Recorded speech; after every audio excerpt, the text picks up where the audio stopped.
Good morning, good afternoon, good evening.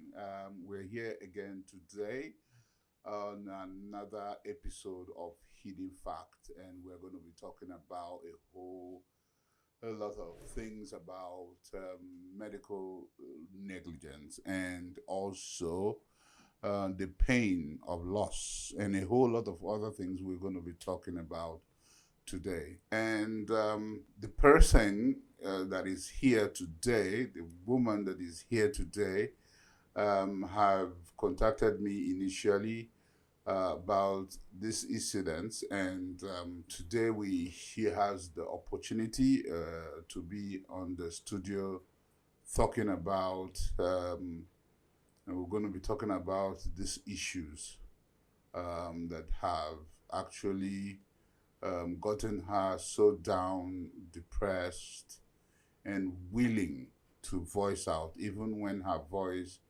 seemed to be closed down by lots of people. We have always wanted to talk about medical negligence, and today it's an opportunity for somebody to come out and say something on that regards.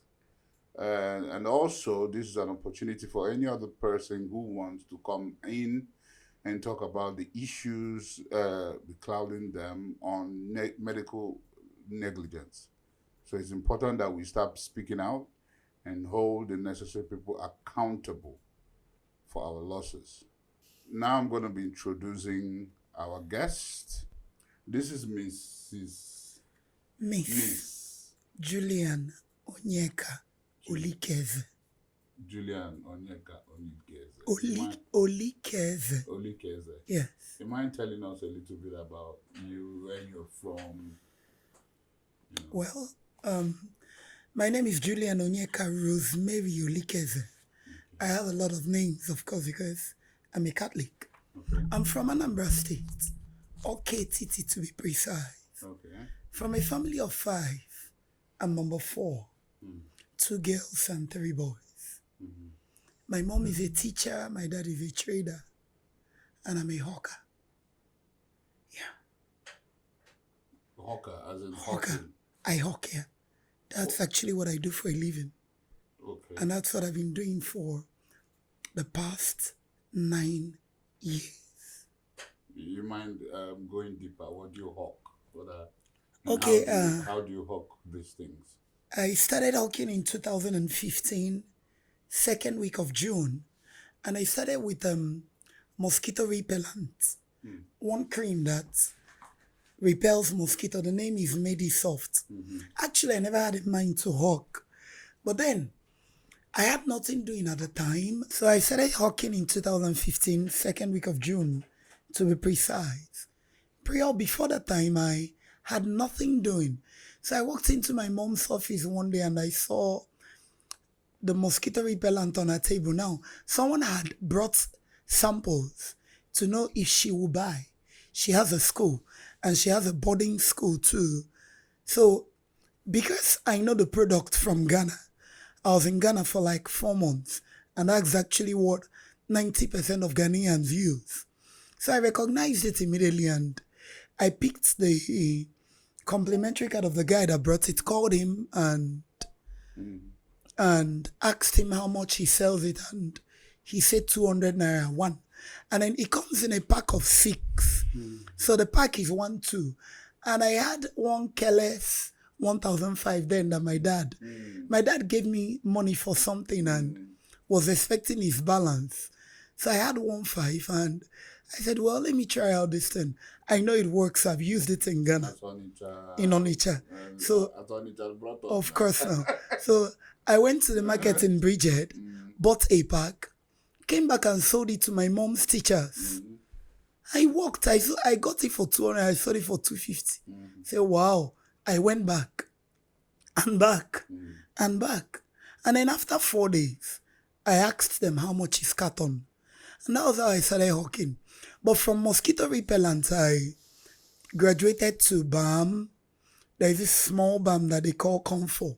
I graduated to cockroach medicine, rat poison, the fleet, the insecticide itself.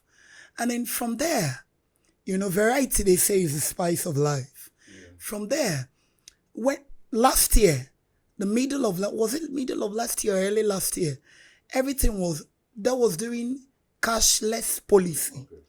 Nothing was moving. Nobody was buying anything. People were more concerned about eating. And I needed to keep making money because I'm a daily income earner. So I just saw one old woman, that was in Aba.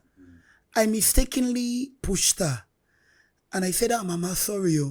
So jokingly, she was like, I won't agree. You are going to buy my sweets.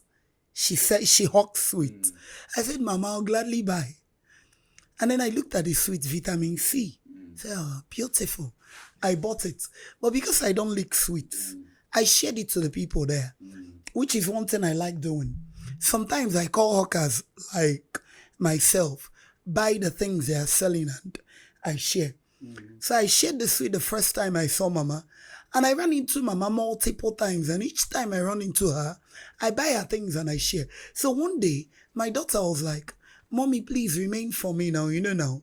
So how old was she at that time? That was last year, beginning of last year. Okay. She was going to 13 then. So I gave her some of the sweets. She was like, Mommy, this is good, oh. I said, give me one, let me taste. From there, I called Mama because we exchanged numbers. Mama, where do you get this sweet from? She told me. I entered the market. I said, if I can sell this thing, even if people are not buying insecticide, they can buy sweet. Gradually, I diverted. I started selling insecticide and sweets. And then all of a sudden, vitamin C was no longer in the market. I said, no, I have to keep selling something. And I went to chocolate, Robo Choco, yearly products. From there, vitamin C came back into the market. And I went back to vitamin C. And then, before you know it, people started asking me of the insecticide again. And I started getting them again in small numbers. Yeah. So, basically what I sell now is insecticide and vitamin C and chocolate. So when chips are down, I sell chocolate and sweets. But when money is everywhere, I sell insecticide. And I hawk it from market to market, shop to shop. And I shout while doing that. And that was what gave me my husky voice. Oh, really? Because I know I don't have a feminine voice. I know. So no one needs to tell me that. Okay. I shout a lot. I demonstrate a lot. And along the line, if it takes me singing, I sing to draw attention. To what you're saying. And yes. And then if 1,000 people see me in a day, 200 buys, ranging from 50 naira, 100 naira, and before you know it, I'm making money. And you still did that too today? I did that this morning before coming out. Oh, wow. I actually left my house by 7 and I left the market by 9:30 because I needed to be here on time. I am one person that believes in keeping to time. If you tell me 2, someone taught me something years back when I was in the university. When they tell you 2 o'clock, come there 15 minutes before 2 and leave 15 minutes after 2. That is, if you do not see the person that you're supposed to have a discussion with. So I learned that keeping to time shows it's kind of a mark of responsibility, Level of integrity. and seriousness. So I left the market around 9:30 and I headed to work. Oh, wow. So I actually did my hawking this morning And before you left coming from out. Aba to and you are meeting up. No, I'm in Onitsha. I came from Onitsha to work, yeah. From Onitsha. And I'm going back to Onitsha this evening. Oh, wow. Yeah. So you mind telling me a little bit about yourself? What's your name and, your school? And you might need to speak up a little bit. I hope you're not shy. Go ahead. I'm Julian Chidera Favor. Okay. I'm from Anambra State. Okay, Titi, like she said. She's my mom.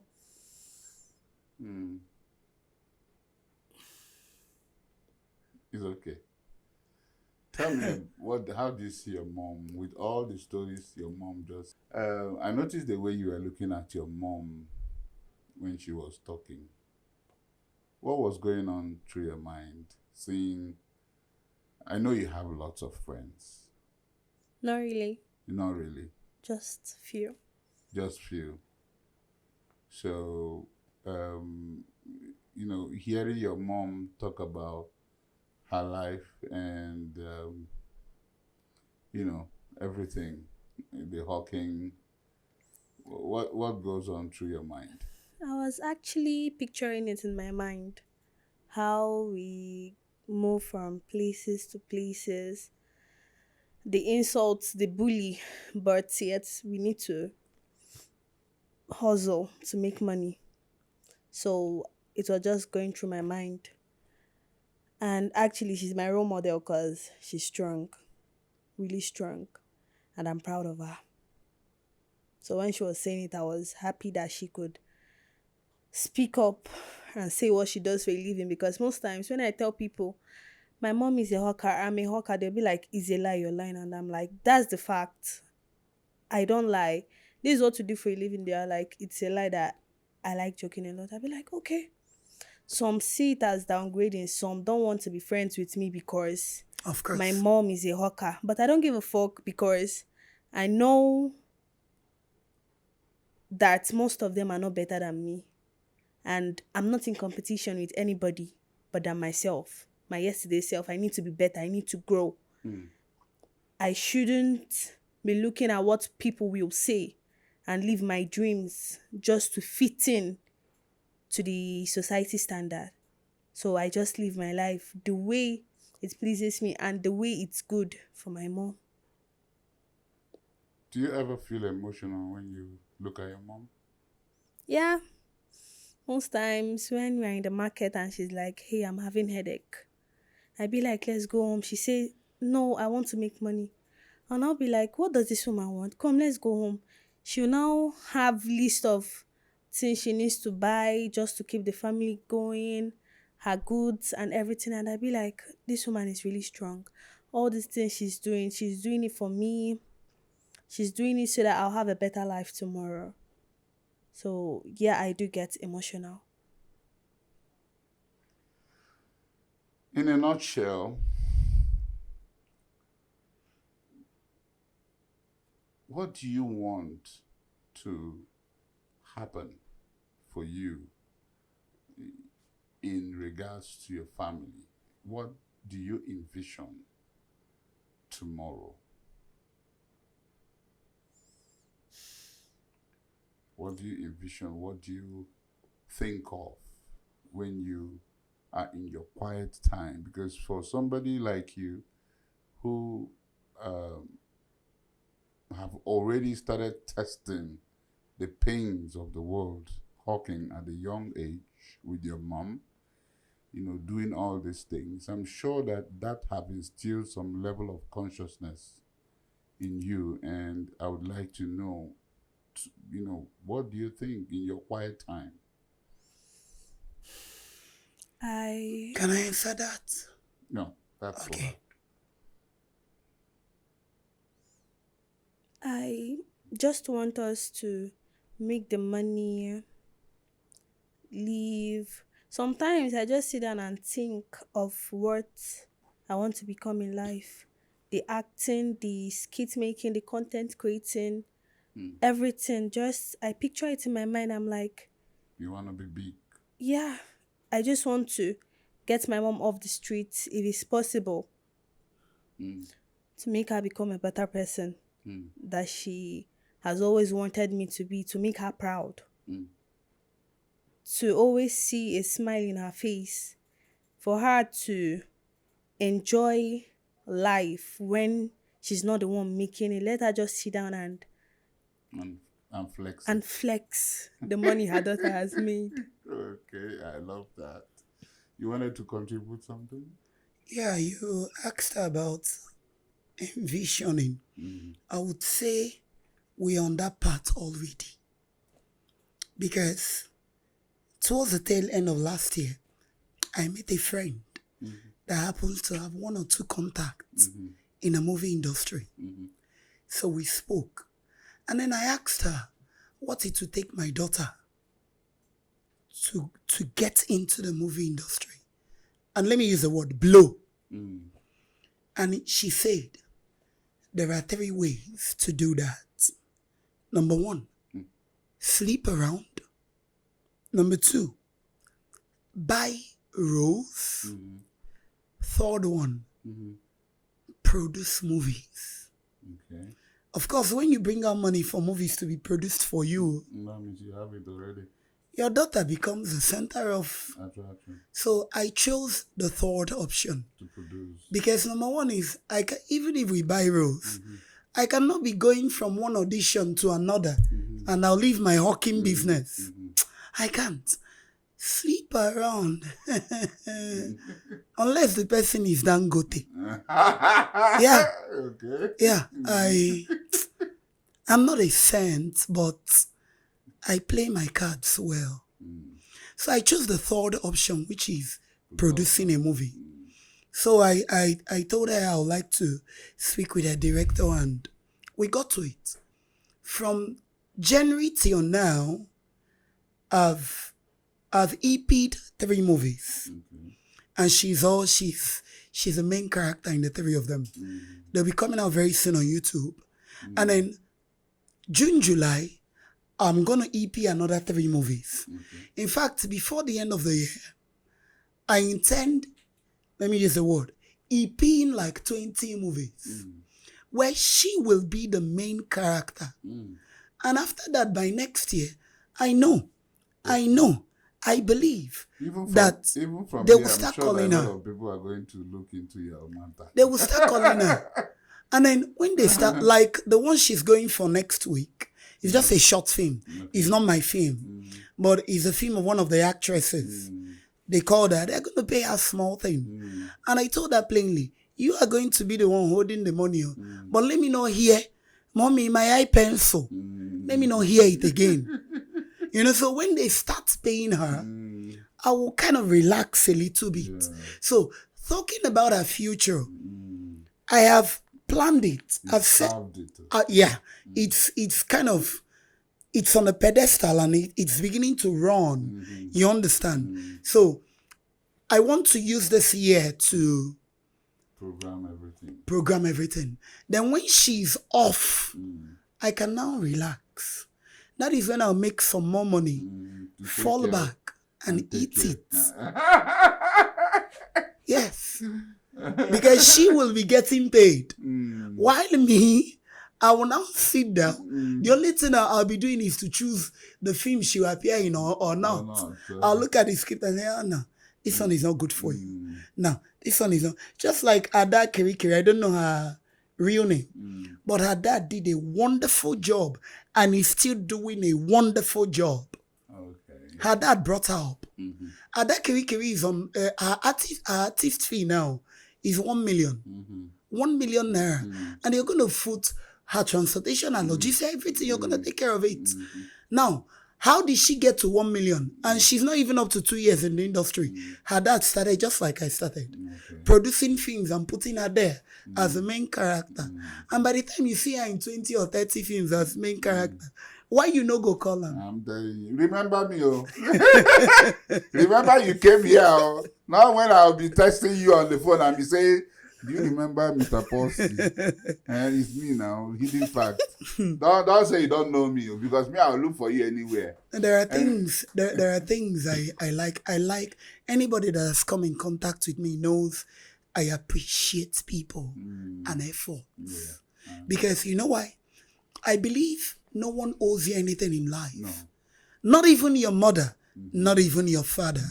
So if anybody gives you anything little, like today while I was in the bus, while we're in transit to this place, I saw a post on Facebook and said, how much will be enough for lunch? You never can tell. Someone can credit you. Okay, what will you make for lunch? And I wrote, I commented, I said, I'll eat out. The owner of the post came under my comment and wrote, it's like you don't like cooking. I said, no, not that.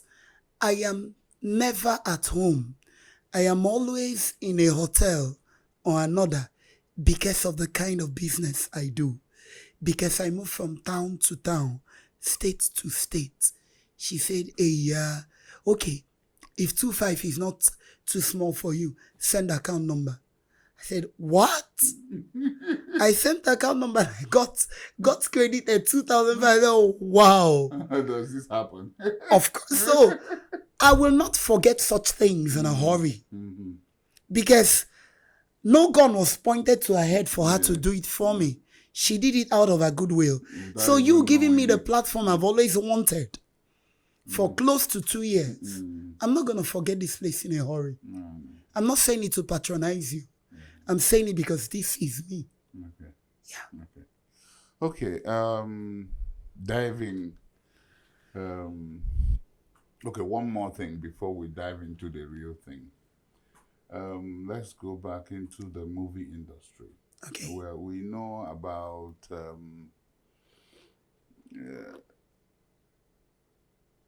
the wife of Ned Wook, Regina Daniel. We understand that the mother seems to be her role model too, from what I have envisaged. And right now, your daughter is a very pretty lady from what I'm looking at here. And by the way, my son is just 21 years. Okay, so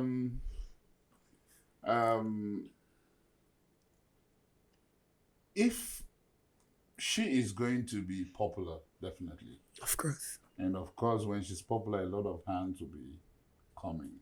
And some might be people that might be very much older and, much older and much richer. Would you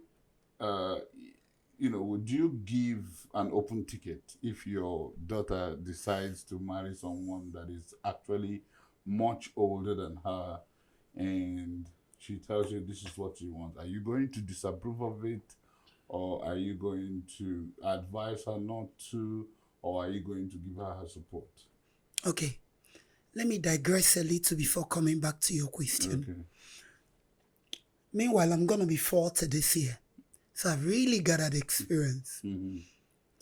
When we grew up with the story of Ojukwu marrying Bianca, I wasn't happy.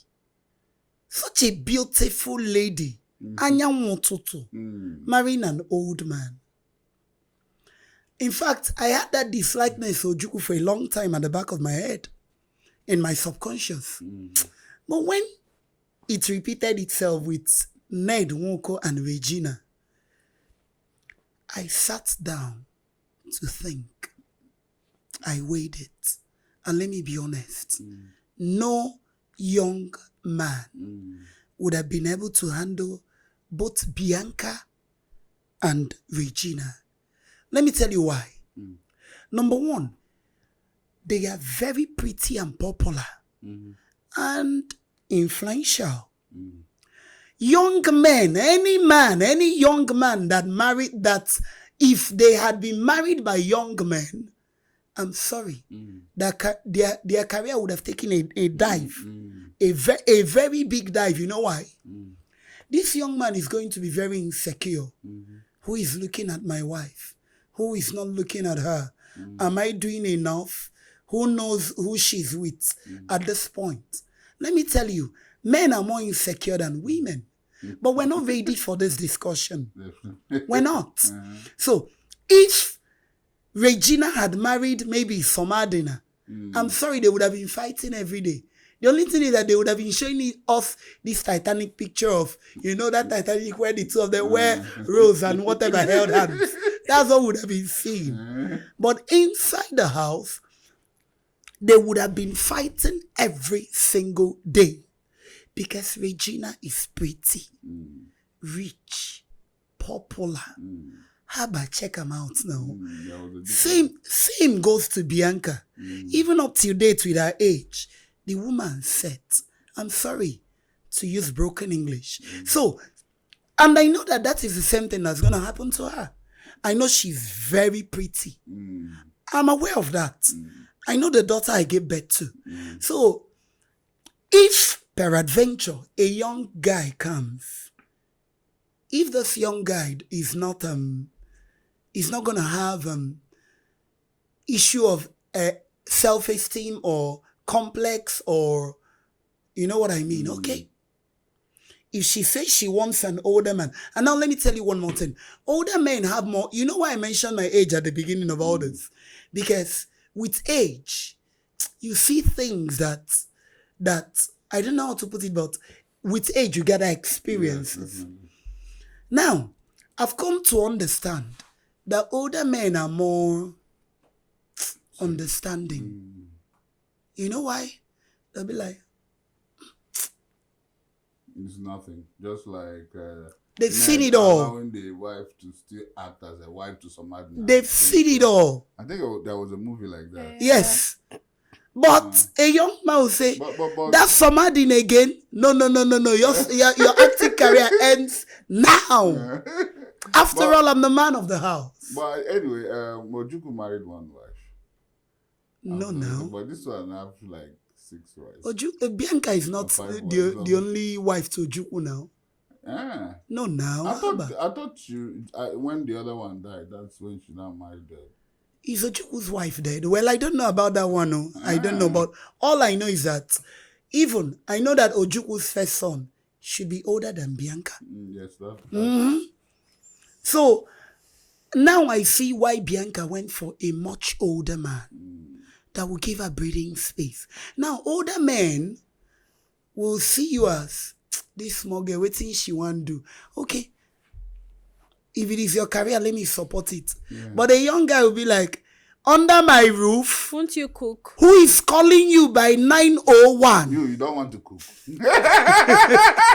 You know. Things like that.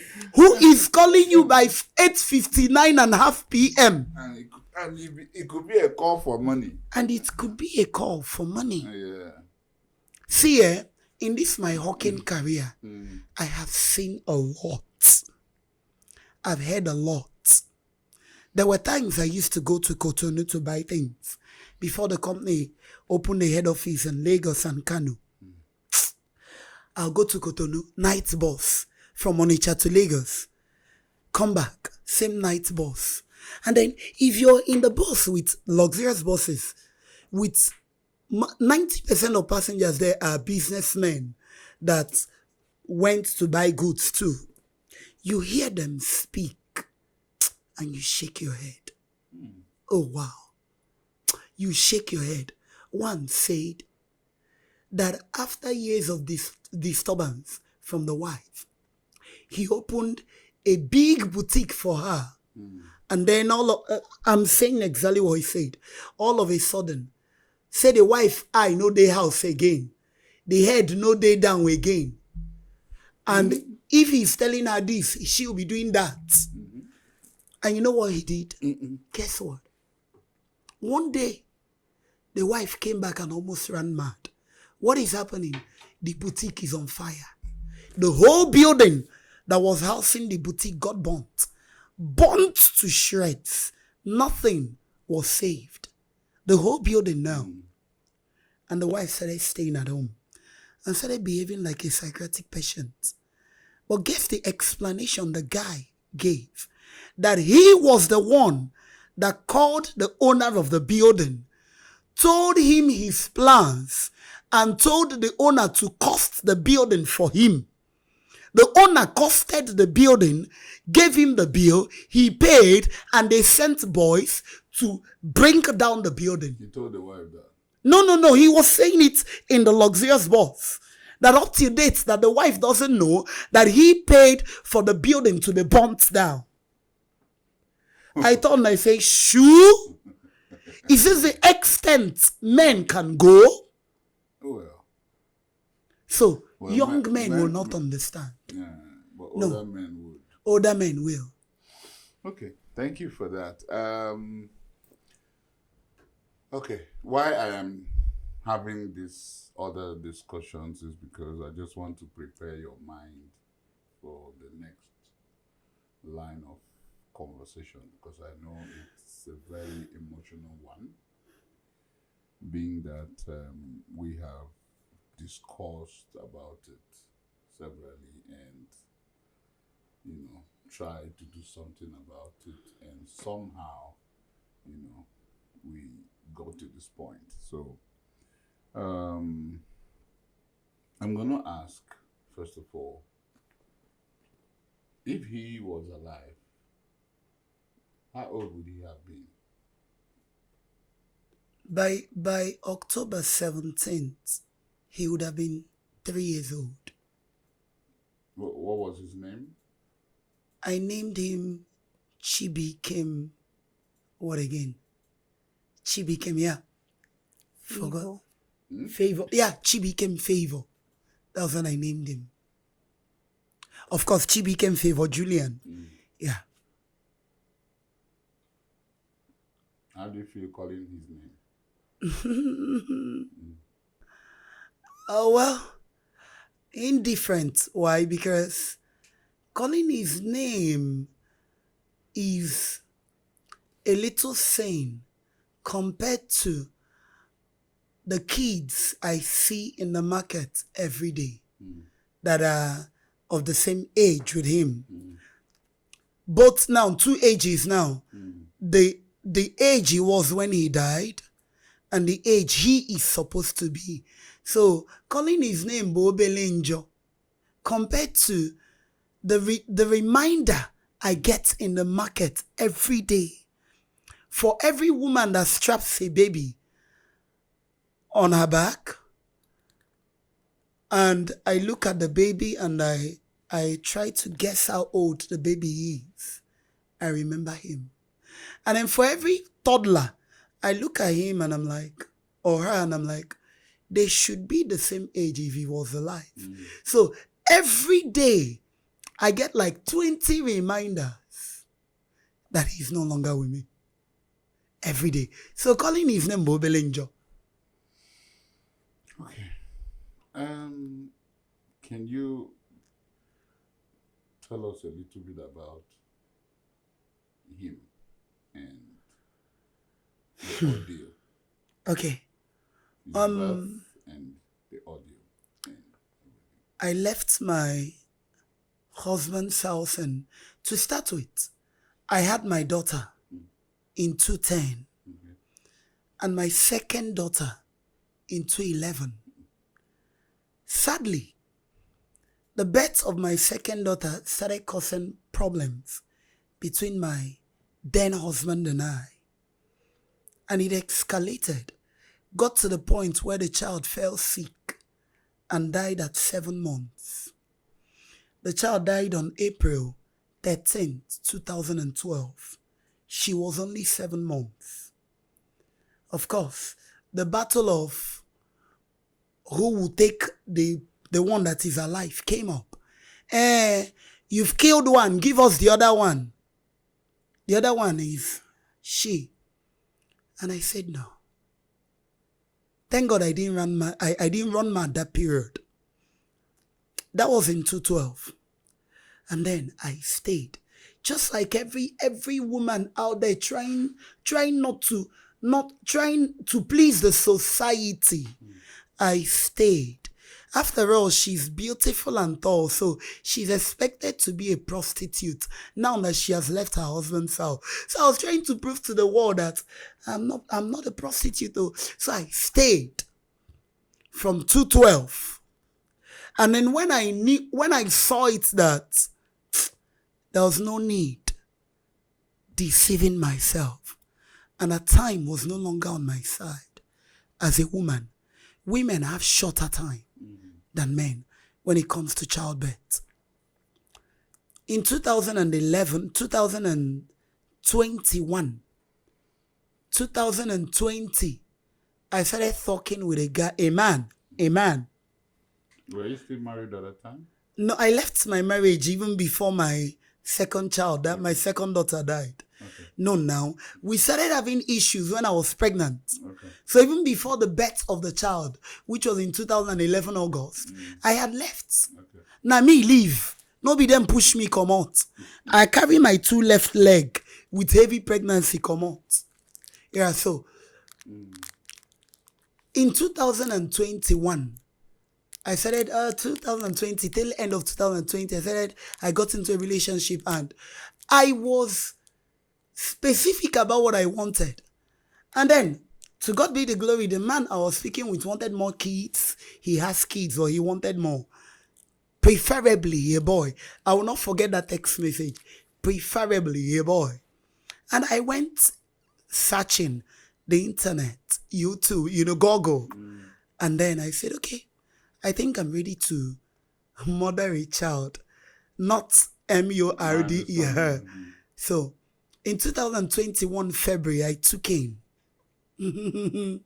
But just like some men, I won't say most men, I don't believe in generalizing. I didn't hear from him again. But because I had something doing that was giving me money, I said, well, I like preparing for the worst in every situation. That's one hard truth I've told myself. I carried the pregnancy and I started hawking with it. I don't send anybody, Papa. I was gathering money. Hawking with the pregnancy. I was hawking with the pregnancy. Down to 2 weeks before I gave birth in October, I was hawking. So now I gave birth to a baby boy. Thank God. And I'm proud to say I gave him the best while he lived. He had 2 nannies. Morning nanny and night nanny. And I paid them well.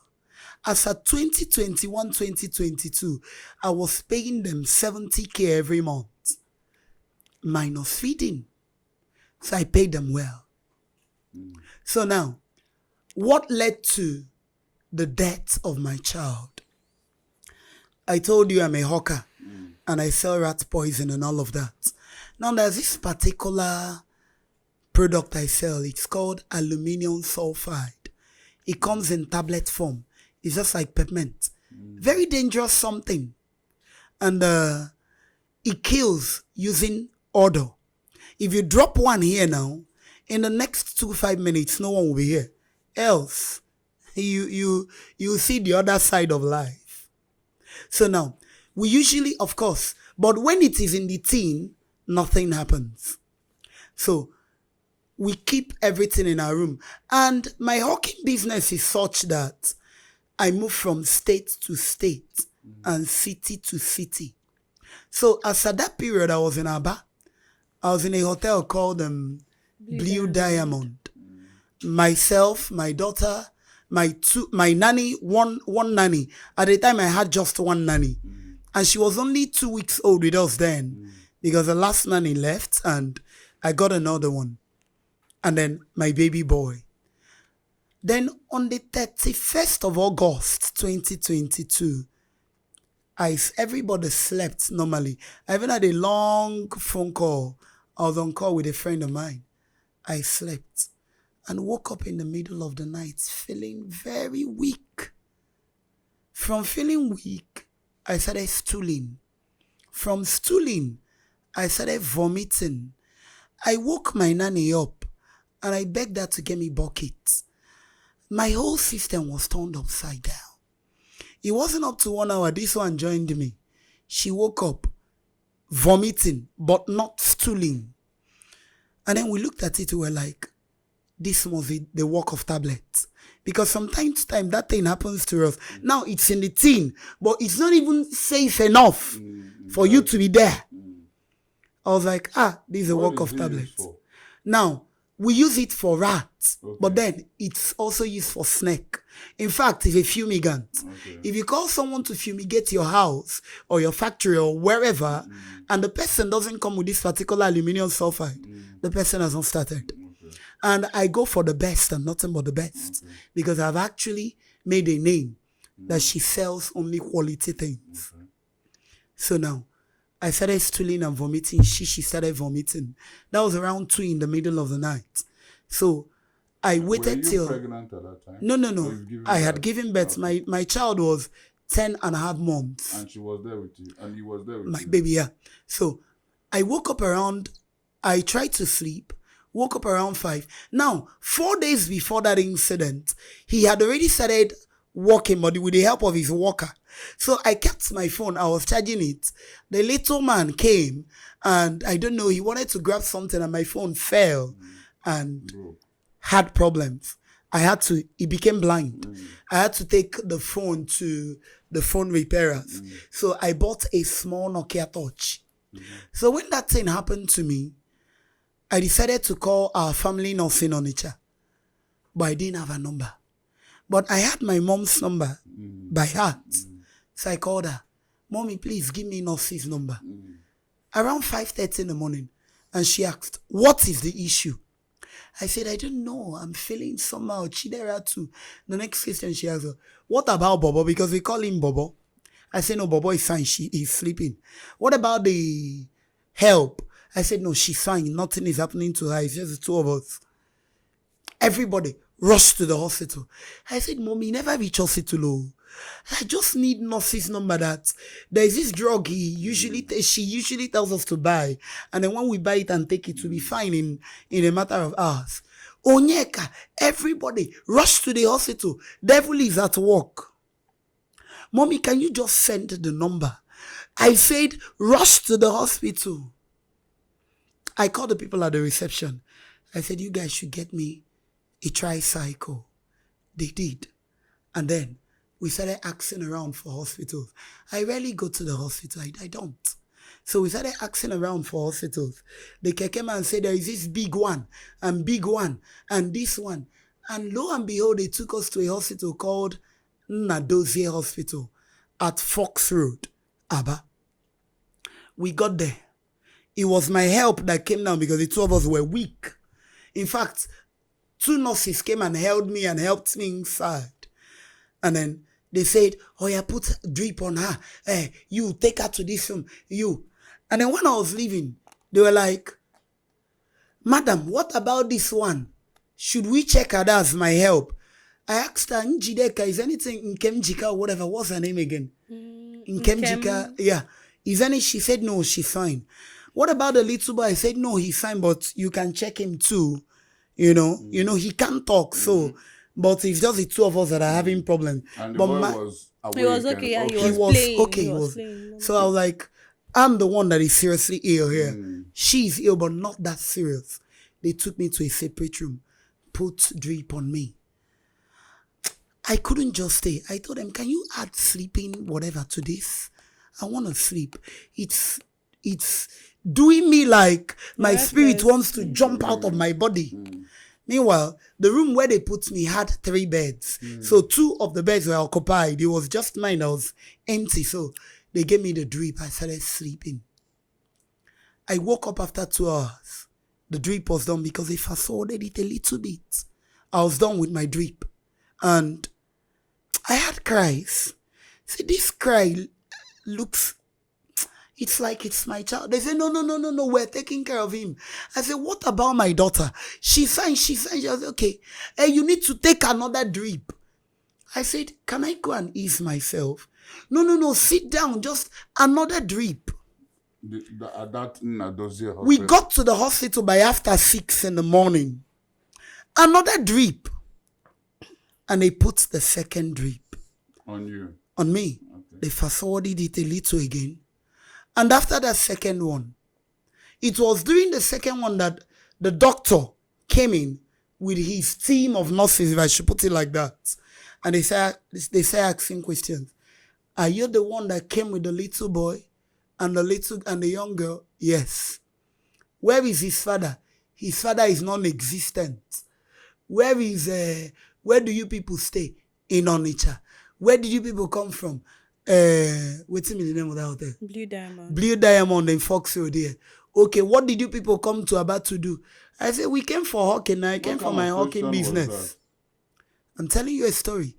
I came for my hawking business. It's okay. Where is the father now? I said, the last time I spoke with him, he's in Abuja. So, okay, put the second drip on her. They did. I woke up again. Wanted to go. They said they thought the nurse enough. No, so if I catch you, will you zoom out from my sight? And then I was feeling very dizzy. With that dizziness, I entered the toilet that was in that room. From the toilet, I was no longer hearing my baby's voice. I wasn't hearing anything. I walked to the next room, which was where they were supposed to be. And then I looked at my baby. He was doing... Your son. My son. I said, I sat down. Give me my child. What is wrong with him? No, nothing. He'll be fine. I demanded explanation immediately. I called her. Chidera, what is wrong with this boy? That the moment they took me inside, that they gave him 7 injections. 7? I said, for what? For what? 7 injections. That what is wrong with him? That she even told the nurses that when they gave the first one and the second one, she told the nurses to stop. And they told her, will you shut up? Don't you know you're a little girl? And I turned to my nanny. I said, were you not there? My daughter said that even the nanny was like telling her, shut up. That the nanny is even an auxiliary nurse, which is true. Because I told you she was just 2 weeks old before that. And within that 2 weeks, we went to the chemist to buy something one day and she recommended a better whatever, you understand? So I know the auxiliary nurse part. I said, okay. Nkem told you to shut up, yes. Nkem, okay, what is happening to this boy? What's wrong? And why did nobody bring him to me? That when they kept on giving him the injection and all of a sudden he stopped crying, that she brought the boy to where I was and I was sleeping and she decided not to wake me up. I said, are you stupid? Are you mad?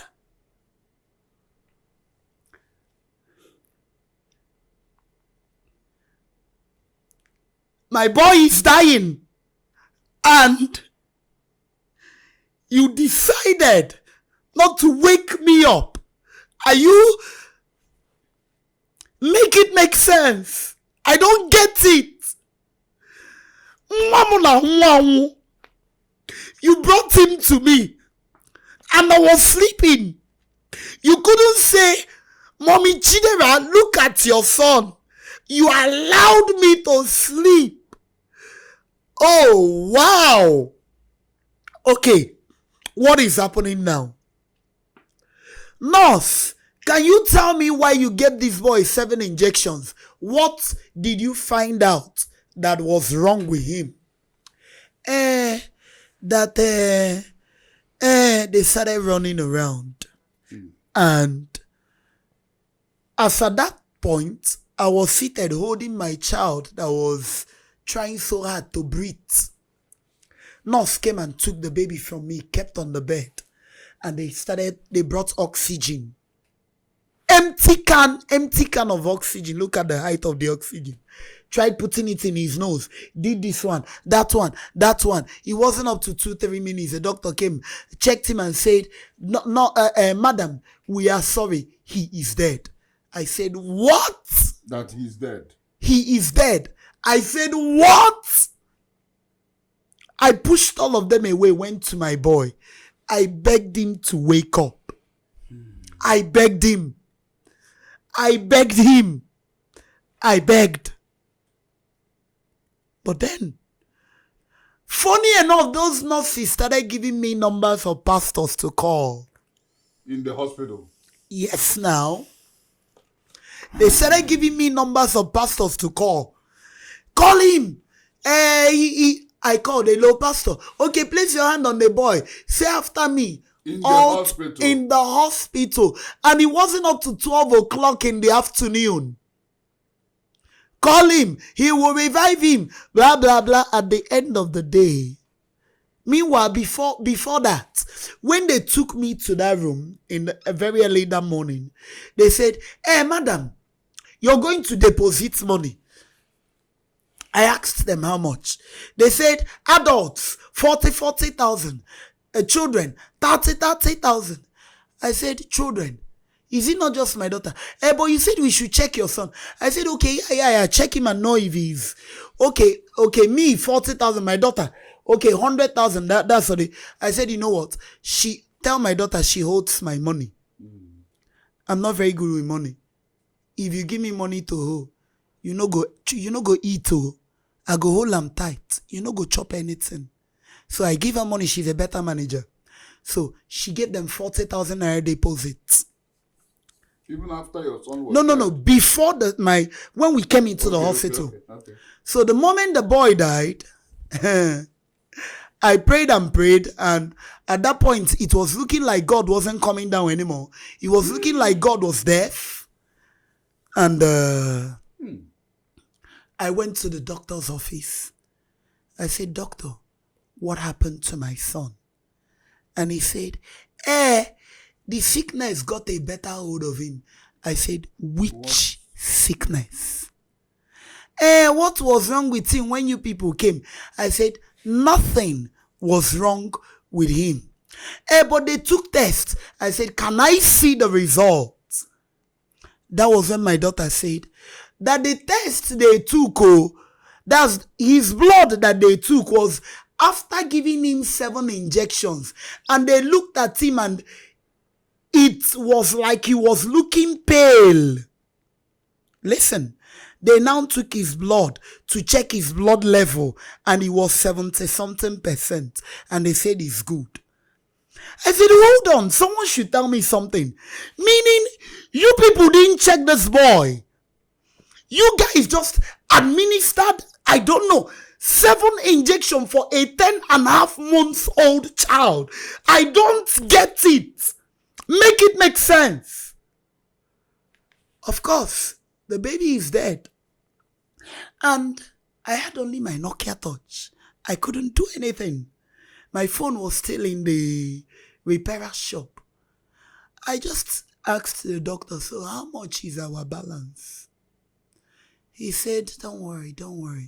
He wrote doctor's report, which I never opened. I took it, carried my baby, went to the hotel, carried my things, chartered a vehicle, went straight to Onitsha to go and bury a healthy boy. Yes. Yes. So it was later that, because I'm a deep thinker, I started thinking, the events of what happened started playing in my head. I said, are you sure these nurses are not on commission? No wonder the nurse was insisting on how many people to be treated. Let me explain it. I don't know. I'm not sure, but I'm thinking, I was looking for closure. I was like, why was she insisting on me dropping deposit for the little boy that had nothing wrong with him? Are you sure they are not on commission as per the number of patients that they bring in? Yes, they will pay them. So why would they I don't get it. Nobody gave me an explanation till date. This happened on the 1st of September 2022.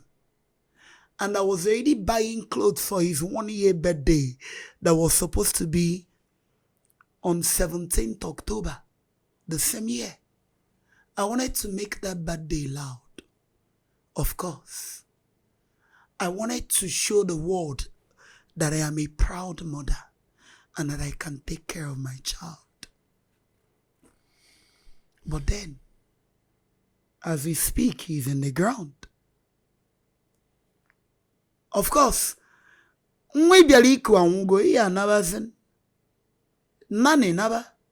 course, a lot of theories sprang up. That the enemies wanted to take my head. And the boy said, no, let me put my own head. I said, waka dear, you are stupid. Which boy said, let me put his own head? Which my head did the enemy want to take? Now today, I begin, I don't even know the pidgin English to speak. A healthy boy that accompanied the mother to the hospital. And then for the first time, I regretted listening to my mother. if she had given me the nurse's number, if she had not told me I can see the devil putting his hand. Which devil did you see? Which hand? Devil get hand. So what did she now? What did the family do about the situation? Okay. Of course, I called her. Hello, mommy. Only keke me fine ma.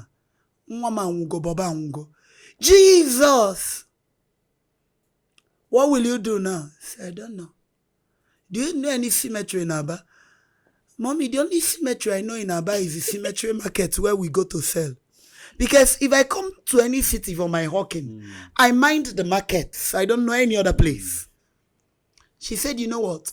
Bring the baby, the dead body down to Onitsha. Let's bury him here. Of course, I came. Chartered a vehicle, like I said. We went to her school. They had already bought a tomb. I don't know where. Who bought? My mom has a school, so she has a lot of loyal workers. One of her loyal workers had bought a tomb, paid for a space, 7,000 or so. And the moment I came, they anointed the dead body with anointing oil. Tell me what the anointing oil go do for dead body. In fact, after that experience, I stopped going to church. I stopped. A lot of hypocrisy in our Christianity. I'm not a traditionalist either, but I have a personal relationship with my maker. I don't. You see, do not forsake the gathering of the brethren. No be for me. I don't forsake when I finish. Me? They anointed, she anointed my baby, you are blessed. My baby, you are blessed. It's okay. They brought a cat and put him with the clothes he was wearing. And if I tell you I know where they buried that boy, I'm a liar. I don't know where they took my son to. I don't know where they buried him. And then the only thing they demanded for doctor's report in case if police stops them. You know, police, they check everything. Just like the barrowman that was carrying my goods last week in Onitsha. Police started asking barrowman, your papers. And he didn't know I was the owner. He just said, barrow boy, come on, stop here, clear here, your papers. What's in there inside there? I just say, come, small from the back. From the back. I said, 2 policemen and one 15-year-old boy. The 15-year back here. Ooh. I came and stood like this. Madam, now you get and waiting there inside vitamin C. What is it used for? Leaking. You say leaking, no, eating. Which one is you say leaking? And I brought out my phone ready to record. I wanted to make the policeman popular. He will look at the vitamin C, look at me, look at the phone, look at the vitamin C, look at me. Hey, madam, we never begin quarrel now. I just want to know, is it what is here that is in all this carton? Yes, they go. In my mind, I said, when Barrow begin gets paper. So back to what I was saying. Auntie Lucy collected the doctor's report, which I never opened, from me, and went to bury the boy with it. And up to date, she said she brought back that doctor's report. I've not seen it up to date. Because at the time, last year, when I posted on October 17 last year, I wished my dead son a posthumous birthday. And people that didn't know that the boy died were now asking. So one of my school daughters decided to take it up and, asked for doctor's report. I started calling Auntie Lucy. What about, I gave it to Vivian, and I said, okay, I know it is lost. So I don't even have any evidence against these people. So that was what happened. So he was buried in a public cemetery. I don't know where. I don't know. Nobody ever, after you left that hospital, nobody ever contacted Nobody has called me. And even I had to go back to the hospital where I betted that child, bedside hospital, which is a stone throw from my parents' house in Onitsha. I went there, I saw the woman. I entered her office and I explained everything. Her son, who happens to be a doctor that actually brought out the child, was like, how can a child come to the hospital by after 6 and die by 12? That was not an ordinary death. It was a forced death. I don't know if you understand. And then, why did they keep on? I was sleeping the first time. I woke up. I heard the cry of this child. I had time to save him. I had time to take him to another hospital. I had time for whatever that was done to be undone. And they insisted I take the second drip. Why? Because they saw that damage has already been done. And that was why the doctor came in with his nurses to ask me about the father of the child and to ask me about my occupation, to know if I will pose a threat or difficulty to them. And of course, I was just a walkover patient that doesn't have anybody to speak for her. And of course, my family couldn't speak for me. Not mind the fact, say they get small leg. They get leg small. Why? They are more concerned about their name than about the happiness of their daughter. Yeah, I'll say it. In fact, that I shouldn't even mourn the child. I shouldn't even cry. I should know that the child,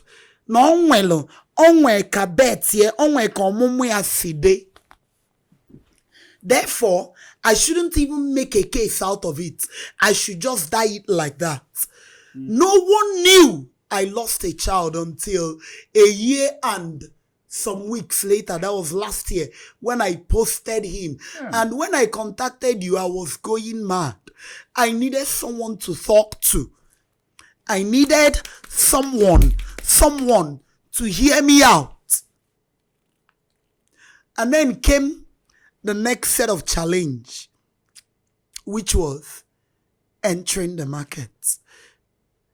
If you enter the market, you know, say, you get as devil they behave.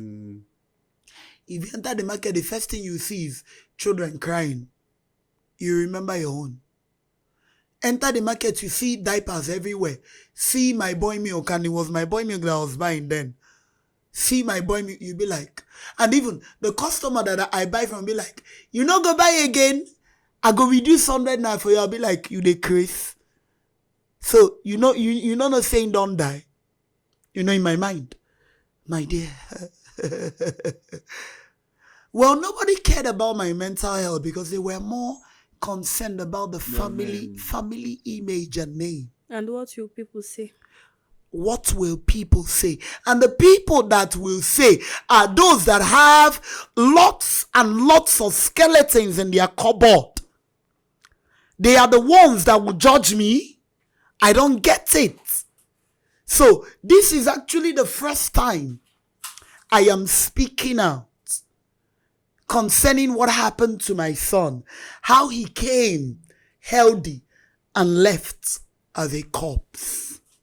This is the first time. Have I gotten over it? Hell no.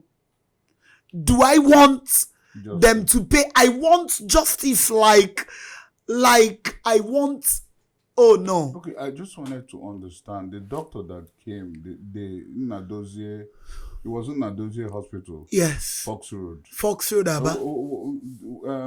The doctor that came that day, was it a resident doctor or the owner of the The owner of the hospital, he should be in his mid-60s or 70s. at the time? Yes. He's the owner of the hospital. Yes. Maybe he came, saw the damage, and now came to my room to ask me. It was later that all the questions started making sense. I'm a walkover.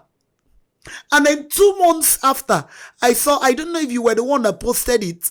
Maybe that was how I even got to contact you. 1 5-year-old boy that was taken to the hospital and died. 2 years old. Yeah. Was he 2 years old or 5 years old? The mother was now crying for justice. In Lagos. Yeah, the only son. I said, this is exactly what happened to my boy. And that was how I got to contact you. The mother was sick, went to the hospital, and then they said the boy was running fever. Begin give the boy injection, and the boy Okay. died. Okay. I wonder why they do these things. And why are these people still walking free? Why? Why am I not holding my boy in my arms? Why? I did everything. That boy lacked nothing.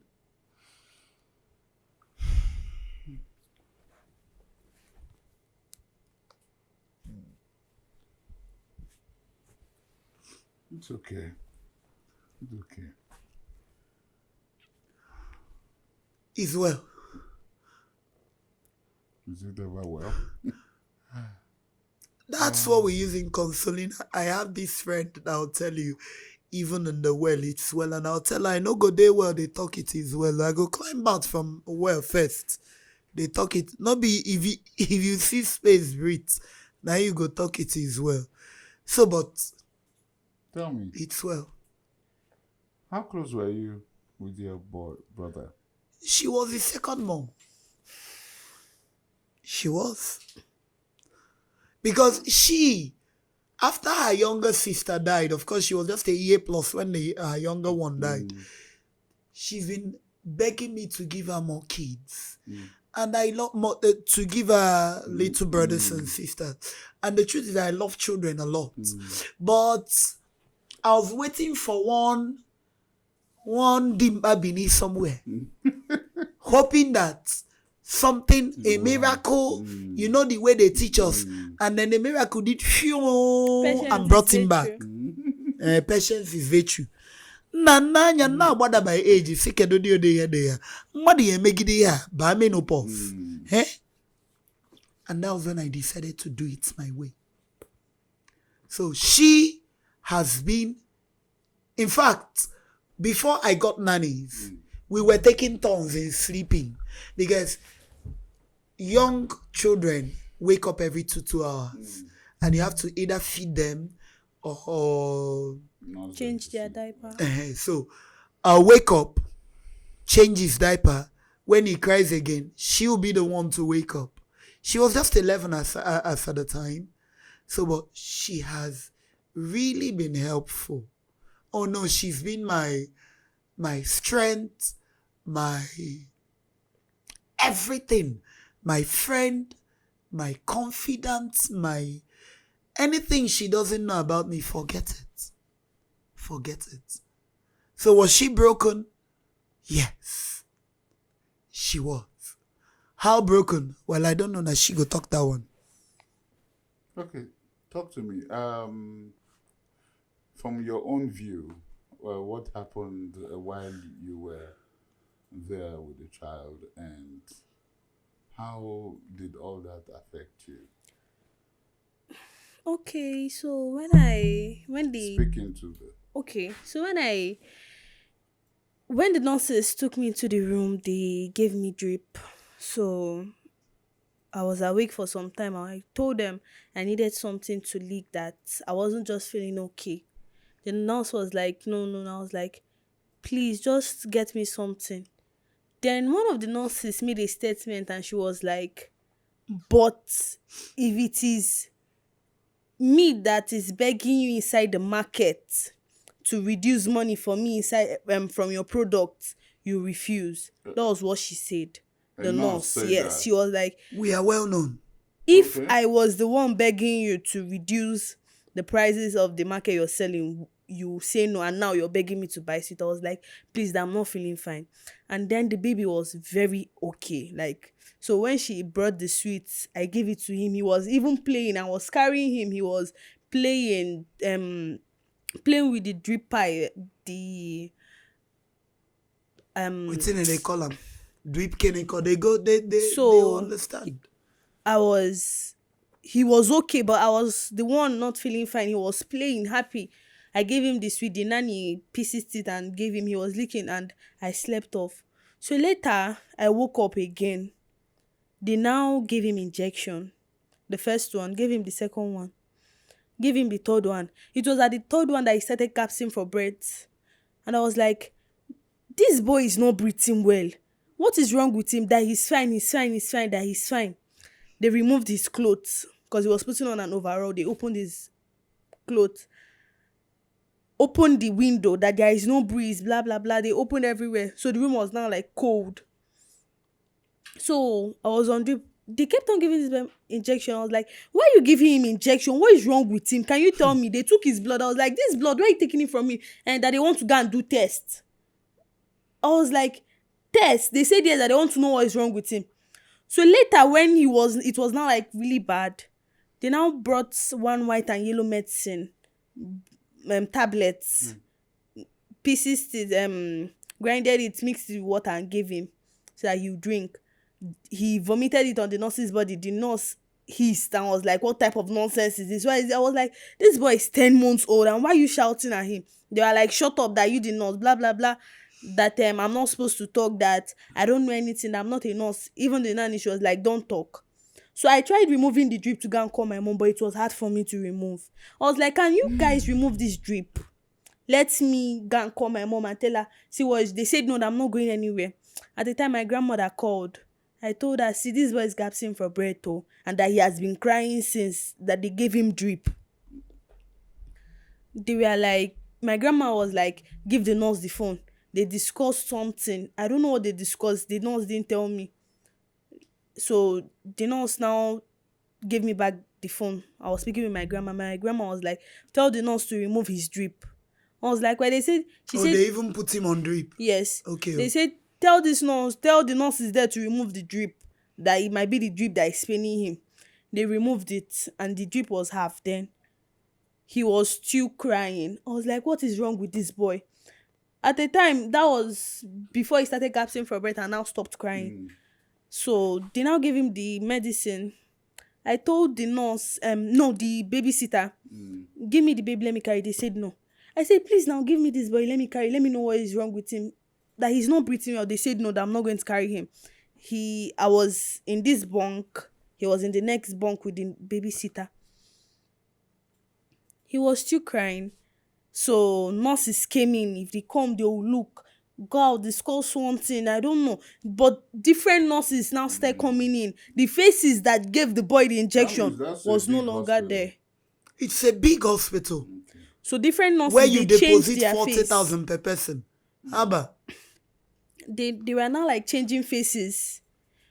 This new nurse will come, a younger one will come, another one. And it was the older one and the lady that complained about me not reducing money for her in our market. So they kept him in the bed. If you see these nurses now, will you know them? I'm not sure, but I think I'm gonna know the one that came to talk about depositing money. Because she came into my room twice. First time, she was the one that helped me out of the tricycle, took me to my room, came and put my drip, and now came back to tell me about depositing money. And I directed her to my daughter. So if I see that one, I will know. But every other nurse there, I won't know. I can, or I might recognize... But I know the doctor very well. I might recognize the lady that complained about me not reducing money for her. Then I might also recognize the one who hissed when the baby vomited on her clothes, because she's very fair. Then I also remember the old lady that what gave about him the one that tablets. gave me pastor's number to call on her pastor? Yes, I think that one, she was pregnant then. So I might remember 4. So when the doctor came in, when he was gasping for breath, I was not like, don't you guys have oxygen here? Don't you guys have oxygen? It took them like 30 more minutes for them to bring it. I was like, where is the oxygen? Can't you guys get something? That this boy is not okay. Get something. I was like telling the babysitter. The babysitter wasn't bothered. She was just like calm, sitting down. I was like, what is wrong? I came there with you people. Yeah, she was very calm. I was like, this boy is not okay. You do something. I wanted to stand up, but the drip, they were like, I should not stand up, that the needle is going to break into my vein. I tried removing it. It was hard for me to remove. At the time, a lot of nurses came. They covered my face. I didn't see what they were doing. Like, I was lying down in my bunk, so they now like circled the boy. I didn't know what they were doing to him because they covered my face. At the time, they left again. Then came back with the oxygen. But then he wasn't breathing. He wasn't Breathing normal, yes. He was breathing, but he was gasping for breath. So later, they brought the oxygen. They now gave it to him. Was it the first time or when I entered? No, the first time. That was now when you entered and you are now like asking what is wrong with him, what is wrong with him. Because I know they brought oxygen only once. Yes, just once. I staggered to the room, sat down, they gave me my baby, and I was asking, why is this boy behaving like this? And why am I seeing only his white eye? And then they took the baby from me, kept him on the bed, brought oxygen. Empty tin! Empty! Did him like this in the nose. And then they came out. Doctor came. Sorry, ma. We've lost him. Okay. Just like that. Just like that. Okay. So, going forward, how has that affected you towards life? I know why I'm asking you, because I believe you're young, and witnessing that, how has that affected you? His death, I just believe that whenever death comes, you just go.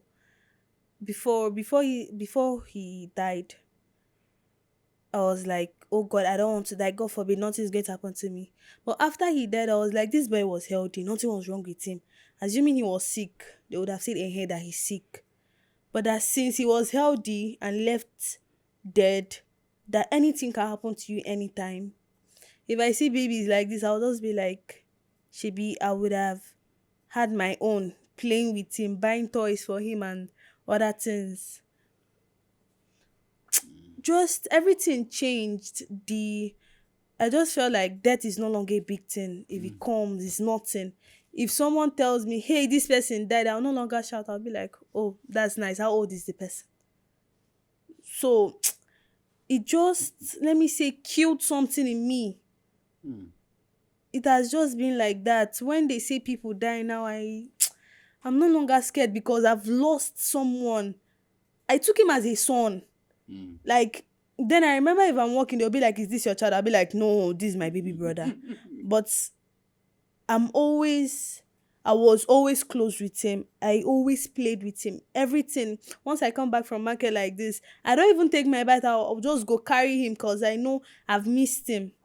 But the day he died, I told them, okay, at least can I follow you guys to see where they'll bury him? They said no, that I'm not going to go, that I shouldn't go. I said no problem. Up to now, I still look at his pictures because I have them on my phone. My mom will be like, they need to stop looking at them. That is reminding her about him. I'll just be looking at his pictures. I'll be like, what happened? Why didn't they? I still think it's important that you know where they buried him. Don't you think that will give you a little bit closure? I think so. But am I ready to go? Am I ready to face it? He's dead. Am I ready? Her younger sister, when she died, we kept her in a mortuary, Toronto Hospital, along, everybody knows Toronto in Onitsha, around MCC. The day her father was supposed to come and take her and go bury her in his place, he didn't come. They delayed us. Finally, the Dimpa Bini fixed another date on my birthday. That is the day he will come and carry the carcass of his child. We came, me, my mom, my dad. We were seated with the mortician. We sat for long hours. He came in, paid what was supposed to be paid, and told us that he wants to go get his car that it's at the car wash. 3 hours passed, we didn't see him. My dad had somewhere he was rushing to, the village. My mom had a meeting. Me, I had clothes to go and buy for her because the next day was supposed to be her graduation from PG to nursery school. So she needed to look good. Not mind the fact that her baby sister is dead. So the moment my dad left in his car, my mom left and I entered the bike. My bike never go from here to here. I got a call from the mortician that your husband just said, correct it, my ex. And he just drove in and carried the dead body. I said, I don't understand. And that all he has to say is that the man was watching us from a distance. If not, which kind of car wash will hold his car for 4 hours plus? I'll say 4 hours plus because he took the car to the car wash before coming to the hospital to come and pay whatever. And we stayed for like 45 minutes to an hour before he then said that he wants to go and get his car. So, which kind of car wash you hold your car for 4 hours? That he was only seated at a corner, looking at us, waiting for us to leave. The moment we left, he came and carried the dead body. And I can tell you, up till date, I don't know where my daughter was buried. And this was June 30th, 2012. 12 years later, I've not gone to ask. Not because I'm a bad mother, but because she's dead. I did all to save her. And so you telling me to, okay, unless there is any other reason, then I can actually tell Auntie Lucy, hey, come and show me where you buried my child. Aside that,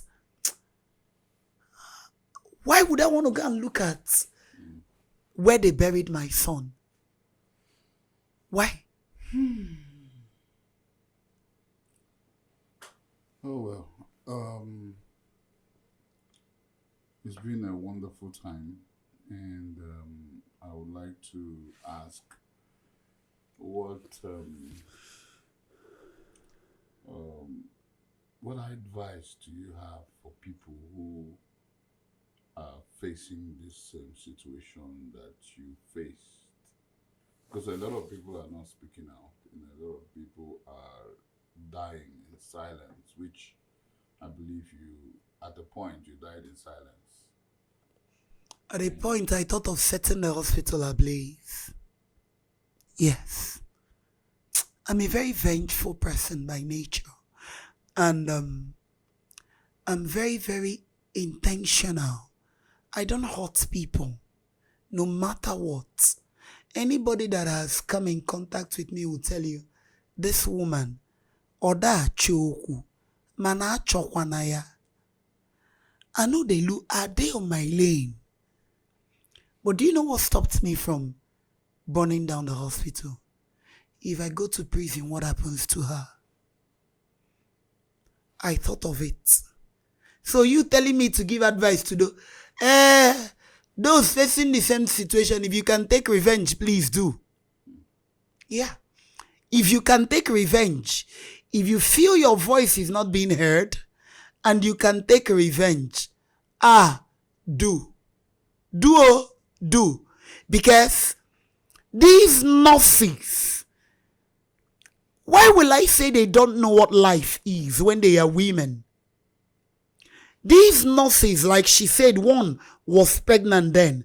So you expect that one to be carrying her baby up and down while me will be dying in silence. My baby is supposed to be growing. Take revenge. If you can shoot. Anything you want to do, if you want to go to the traditional way, if you want to go to a Okija shrine anywhere, go. Everybody needs to be accountable for his or her actions. You need to be held accountable. Held is the word, accountable. You cannot do something and believe that one epileptic sorry will clear everything. This boy died in September 1, 2022, going to 2 years, and I've not been able to get him off my mind. I've not been able to give out anything that belongs to him. I've not been able to give out even if it is stockings. I hold it. They are all in my room in Onitsha. I come into that room, I look at it, and I shake my head. And when I went to the hospital where he was bettered, I told you I went to meet the owner of the hospital and I cried in her office. She prayed a prayer that all the nurses involved, their children will never pass my son's age. I said amen.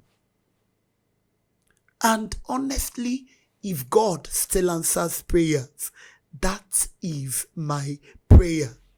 They did me something bad. They ruptured my world. They raped me from the back and told me not to cry. You know what it means? They took my money and killed my child. You know what that means? Do you think it is easy to birth a child without the help of a man? Do you think it is easy to cater for a child without the help of the owner? You know, there is a saying that in Igbo, Nando ada naoya. Mana ona kasi onyo yobi. The man will not help me push, but him staying by my side and saying, Anne, you're trying, gives you the, but then he was not even there. Okay, I decided to do it all alone. And then after nights of staying awake, after nights of doing onye nche obligodebe aneche nche aneche ozu Jesus nche ka obi nie onye achekwa 2 hours onye echekwa 2 hours. After all that, a column akoko. If it was a natural cause, I'll be like, okay, just like Junior Pope's death, I have not been able to get over it. Junior Pope doesn't know me, I just know him through things. But the more I look at it, the more I see a death that would have been prevented. And don't count about chobi. A death.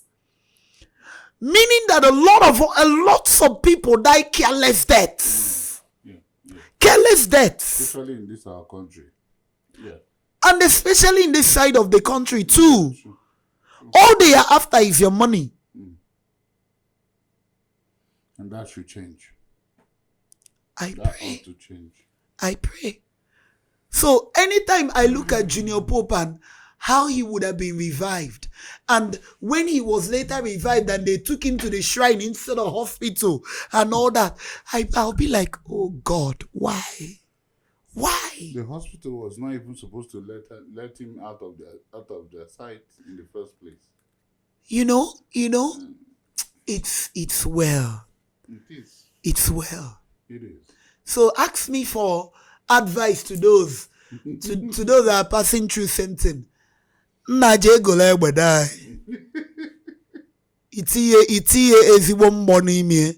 Because a lot of people see. Oh, I read of this story in Brazil, far away Brazil. An old man had a son my age. They were running a restaurant and a bar. And the man is old, 80 something. One particular night, this customers came in. They were drinking, but this particular customer kept on drinking until he got drunk. Kept on drinking till past closing hour. The young man said, Oga, get up, I want to close. He got angry and broke a bottle and stabbed this young man. They rushed him to hospital and he died, leaving just this 80-something-year-old man. The old man wept. Okay. The man went to prison. His lawyer defended him that it was under the influence of Keneko. And after 3 years, he was let out on parole. You know what this old man did? He took revenge. He bought a gun, killed this man that killed his son. And he said, and I quote, "You cannot be at home and your sons are enjoying you, and you were enjoying, because the man in question has little children, and you're enjoying your son, but you took mine away from me, it will not happen. I want your son and your wife and whoever to feel the pain you made me feel. And what did they do to the old man? He's already 87. Of course, lawyers defended him, and he came out too. The only thing is that they did him house imprisonment or whatever. But he has exacted his revenge. And then some will say, did he bring back the life of his son? No, he did not. But it also took the life of someone that doesn't want him to enjoy his son. What are we talking about? Kedu boss mmegwalu bido sebe okwu n'enu ụwa. Ebuluru ozu onye ọzọ. That day I carried the corpse of my child. Ọ dị ka ukwu nkwụ ka ebu. Mana mgbe these nurses ụmụ ha bidoro nwụba n'ofu. Ha ebe akwa. Fụ ka nsi ba akwa. Ụbọchị ha ya ebu ozu nwa ha. Ọ gaghị abụzi ukwu nkwụ. You know, right? Yeah. So why will I even tell the audience, bagalo? There is no bagalo in this one. Bagalo, thunder fire age. Go and take your revenge. Not ndị mmadụ na-make animals. I am bitter. I am bitter. I know. And I just wish and hope that justice will be served. Thank you so much for your mind-blowing conversations on this issue. I know it's not easy. I know it's very hard talking about these things. And in rounding up, I just wanted to say this.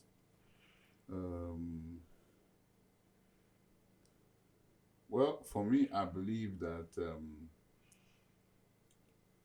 I believe in the law of karma. I believe that things will always come back to those who have done it, be it good, be it bad. So, fuel don't cost, oh, fuel don't cost. Karma no see transform money come again. Karma is no longer come when it's needed. No, it's not a joke. So what next now? What's next for you now? Like what's the... I'll have more children, but my business. Yeah, you looking at her like that. Is that how much you don't look at her like this? You want, she knows. She siblings? knows. You want siblings? Yes.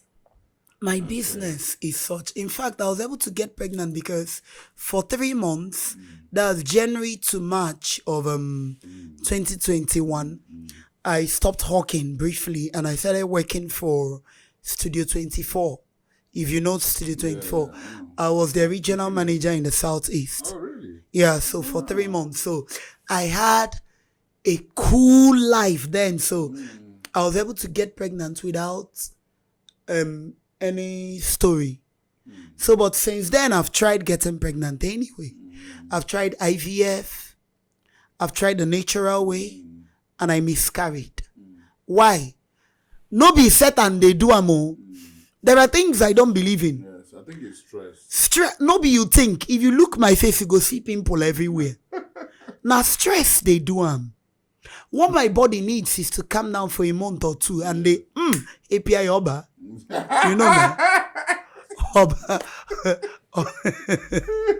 So I'll have more. But like I say, you love your mom. The way you look at your mom, man, God that very good. She's your role model, eh? That's beautiful. But like I said, I will get her to a certain point because no one is helping me do these things. Yeah, I do it on my own. I understand. So producing a movie, no be beans. I know. We're talking about 2.5, 3 million, 4 million, 5 million. So for her, for me to bring her money for 17 more movies, Obro no belego na. And the man no fuebe ego akwa kanabere pom pom. See me here, you know. So the stress. So you have a TV now, right? Like there's a TV on your name. Not yet. The ones you shoot, where do you premiere The it? 3 movies that we've produced will be coming out next week, and I've discussed with 3 different YouTube owners Okay. so that I can put it in their YouTube pages. Usually they collect 80-20. That's whatever money that is made. Of course, promotions will be done. Whatever money that is made, they'll collect 20 and give me 80. Some collect 30 and give me 70. Well, it's not bad. So, but I know that before the end of this year, I'll get my own YouTube page. Definitely. Yeah, my own That's YouTube what channel. I was, And yes. I think you should also even get it now and just start promoting it while you are even dealing with them, so that with time, by then you have already created enough more content. content on your own. So I wish you the best in that. Thank you. And Thank you very when much. you become a star, please don't forget me. My name is Nnamdi Posi. Yeah? Don't forget me. Oh. No, definitely she's gonna come back here for her own podcast. Definitely. Today she accompanied me. No. Maybe the next time I'll accompany her. And by then she's big. And I'll be the one sitting maybe with here. a convoy. I'll be the one sitting here saying, "Na me be the mama." Now. Yeah. So that's that. Thank you so much for coming. This was quite an eye-opening and a very interesting conversation and interview. And I just hope that others will emulate you and speak up, because most people are finding it hard to speak up. And that's where the problem, that's why most of these people, when they commit all these things, they find it hard to talk about it. I don't blame them. I know, I understand, but then it's good that they learn to speak up. It's very, very important. If they speak up, they will no longer be vicious women. No. Well, who wants to be vicious when you are in pain? You have to be. By the standard of the society, you must be vicious. And that's why I say nobody should call me vicious. You see that name? I don't want to carry them now. Carry them, they go. Okay. Anyway, thank you so very much. It was really eye-opening. It was painful. It was also beautiful hearing from you. And I would have loved us to continue, but then you are going far away. And so I'm going to let you go. This is what I would call episode 1. Because I believe that more times will come for us to always talk about life problems and challenges, and then make those who are culprits to be known and for their deeds, so that they will know that they messed up, even if there is no vengeance or the law does not catch up with them. At least let the world know that this kind of thing happened. So thank you for coming. I appreciate you, and I'm rooting for your daughter, and I'm hoping that that child that you seek to have again will come and will also grow. Children will come and will grow, and then you will see them grow. None of them will die again. Amen. You will see them grow to become big, and they will in turn take care of you. Amen. And you will be a story that one day they will tell a story about your life on video. Amen. That I'm very sure it will happen. Amen. Because you are a very strong woman. And there is a part that I have left out, and in myself. I hawked too. Yeah, I hawked too. And in Lagos, and if you hawk in Lagos, you will understand. I'm sure I've hawked in Lagos. So, when you hawk around the Mushi and the Solo and Sele, then you and all Shodi. I hawked in all those places, and I did conductor in all those places too. So I've had quite a story, but then I believe that these things shape us to become better human beings and understand better. So I'm glad you shared this much with us, and I'm sure the audience will also appreciate this our conversation. If there's no other conversation I'm going to push on this should be heard by the world. Thank you for coming. Thank you, sweetheart. Thank you for coming. And I'm going to wish you guys safe journey back to your respective places. And please let me know when you get home. No problem. Thank you very much, the audience. As you have heard, it was quite an eye-opening, mind-blowing conversation.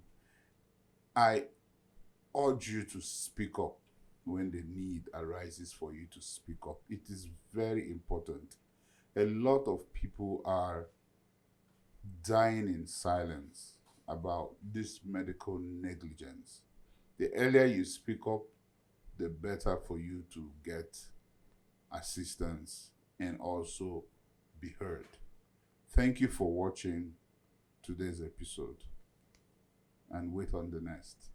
It's still your host, Nnamdi Iwuala, otherwise known as Papi. Thank you.